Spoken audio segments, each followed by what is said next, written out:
most definitely. So I have a clip. It's from a guy named Andrew Tate, and he talks about depression. So I want to get your take on it and see if you agree with him or if you disagree with him, or whatever you got to say. Well, let me explain why. If someone comes to me and says I'm clinically depressed or I feel very, very sad, I would say the first thing you need to do is stop accepting the identity of a clinically depressed person. Stop accepting you have no control over this. And what you need to do is stop identifying that way, and let's work together to try and fight against it. There isn't an eminent doctor in the world who would tell you there is no such thing as clinical depression. Who would not tell you that some people is simply beyond their control. Johann Hari wrote a book saying exactly that. Well, let me explain why. So that's one clip. So let me address that. Okay. Maybe I didn't hear the whole clip. I didn't hear him say that depression didn't exist, but the guy's response to him sounds like that's what he might have said before that. You and I both know that depression does exist. So sadness, whatever you want to call it. So that's my point on that. But what I did like was where the clip started, because I do share this with clients. He said, you need to stop identifying with clinical depression. And that is a true statement. We have stigmatizing language. People says, I am depressed. No, I'm not. I'm Dr. D, right? I'm Dr. D and I live with depression. You heard me say earlier that, if I didn't tell you, I live, or if I didn't say live, I said I have PTSD, major depressive disorder, and generalized anxiety. I didn't say I am. It's a difference.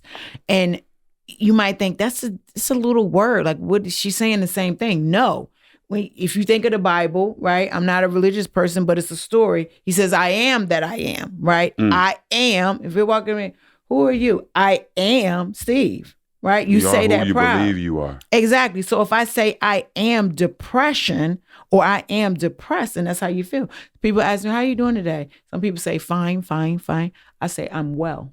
Even if I'm not feeling 100%, I say I am well. You know why? Because I identify with wellness and my body changes. So I agree with the gentleman on him saying don't identify with that. You also hear people doing that in the medical field. They'll say, I am diabetic. I am asthmatic. Same concept. Let's see if I can find one more. Matrix slave mind programming because you were too busy being sad to resist. This is why they tell you that when you are depressed, it is a disease. It is not a disease. You're depressed because your reality is depressing. The truth is, if I lived the reality that most of these depressed people live, Matrix slave mind programming. That was a short one. Hold on.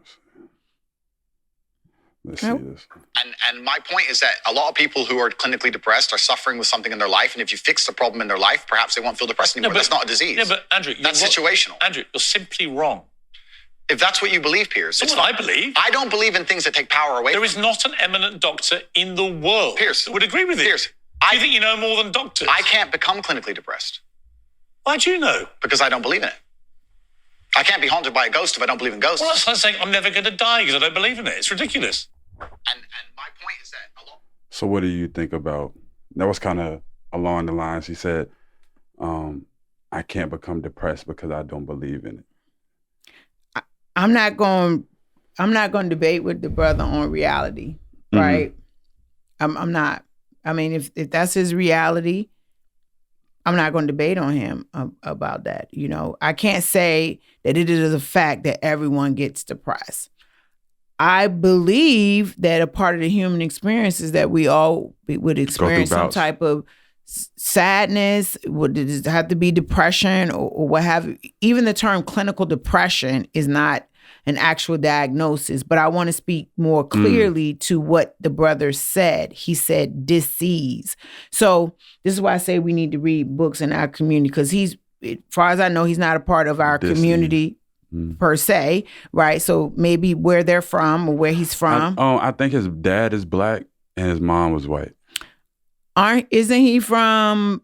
He's from the UK. Well, he was born in Chicago. Okay. Then he moved to the UK. Got you. Okay. I know bits and pieces, so I'm not going to speak too much. Sure. But I don't think he readily identifies with the black community, does he? I mean, he says that he's black. Oh, okay. Yeah, he said that he's black. In all his content, I never seen that. So that's new to me. Okay, that's why I asked. But let's get to dis-ease. I like what he says, it's not dis-ease. So again, before, it was a long time before our culture supposedly could even read books, right? And so this language was taught to us. English is a second language. So just like in school, I learned how to speak Spanish and things like that, right? Other people learn French, whatever, Latin. And so it was a second language. So please, let's understand that English is our second language. It's not our native language. And so the word dis-ease, okay, is a noun. All right. And we're talking about the etymology of language. Breaking it down. Huh? You mean etymology means like breaking each part not of it down, just right? Not breaking it down. It's where did the term come from and how was it originally used, right? So, and I'm sorry, sometimes when I get on my, I call it nerding out. So I appreciate you asking clarifying questions because understanding is important here. Early in the 14th century, the term meant discomfort, inconvenience. So let's just stop right there. He says, I don't think it's dis-ease. So if I understand what the word means, if somebody says that they feel depression, is that not inconvenient? If you feel sad, is that not inconvenient? Is that not, it says discomfort, right? Or being uncomfortable. Could that not be the same thing, right? We have to really understand distress, trouble. Definitely distress in that. Right? Yeah. Now, it also says it is also related to désiresse, a French word, lack, want, discomfort, distress, trouble, misfortune, sickness, okay? And I can go on and on and on. My reason for giving that is dis-ease in and of itself is the part you're talking about, breaking down, ease. Die means two. Right? If when you break down die, two different ways, two different paths, if you want to break it down in a literal sense. So I hear what the brother's saying. Let's listen to it in context. He's saying you can change your reality. I agree with that. Do I believe that there's a dis-ease of depression? I'm going to say yes, because that's been a part of my experience. It's definitely. So I know I agree with what you're saying. I believe that it's a disease. I think from what he's trying to say is that he's trying to compare it to like, okay, if you catch the flu, something like a germ. It's not like a germ that comes in us and that affects us. I would disagree because I just told you that mental health in your gut. Okay, so we're gonna talk about our community. That's a big part of it. Gut health, most definitely. Right, digestion is a big part of. I did an event last summer where I educated people on why a lot of mental health problem, a lot of autoimmune diseases are in our culture is because of the improper, not just stress, our improper diet. Many people don't defecate as often as they need to defecate. When you defecate, digestion, right, is to break down your food to do two things. One, to get your nutrients, and the other part is to eliminate waste. And so if you're walking around with waste in your body and there's a brain-gut connection, is that possible? Is it reasonable, without going to any school, that you could have some mental health problems from that? Absolutely. Some dis-ease. So like I said, that's his platform. I can appreciate what he's saying. I heard a little hint of, I'm big on that myself, about the Matrix. Yes, there is programming that goes back to making everything pathological. That's probably where me and him will have common ground, if that's what his intent was, is that in this Matrix, in this programming, is everybody needs to have a label and be sick. And if that's your reality, then that's your reality. If that's what the brother's saying, I agree with that. Because everything ain't a disease. Some of it is, if you got up and just tried today, you wouldn't feel the way you feel. If you ain't did nothing all week and today you say, I'm going to go take a 10-minute walk, or if I can't do no more than just take a shower, you can change your reality. It's a 1-degree shift. Most definitely.